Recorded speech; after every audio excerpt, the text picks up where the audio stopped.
Solitamente sono un tipo un po' chiuso.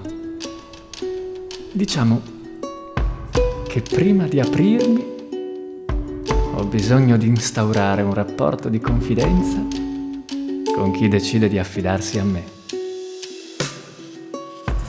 Mi piacciono quelli che sanno quello che fanno e non hanno paura di sfidare i propri limiti. Amo quella sensazione di libertà che solo volando si prova. Amo spingermi oltre. Amo osare di più. Amo dare del tu alle nuvole mentre mi accolgono tra di loro, mentre ci guardano svelare i segreti delle nostre acrobazie.